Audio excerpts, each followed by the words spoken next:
জন্মের সময় প্রতিটি মানুষ এক অদৃশ্য আলাউদ্দিনের প্রদীপ নিয়ে আসে, এমনটাই বিশ্বাস করত রাজুর দাদা ভাই। রাজু ছোটবেলা থেকেই এ গল্প শুনে বড় হয়েছে।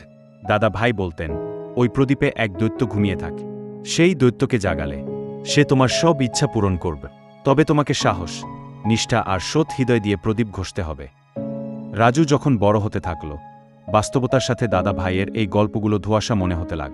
কঠিন পড়াশোনা, চাকরি পাওয়ার দুশ্চিন্তা আর চারপাশের প্রতিযোগিতার ভিড়ে রাজু ভুলে গিয়েছিল নিজের প্রদীপের কথা। জীবন যেন শুধুই দায়দায়িত্বের এক ভার। একদিন রাজুর জীবনে এক অদ্ভুত ঘটনা ঘটল।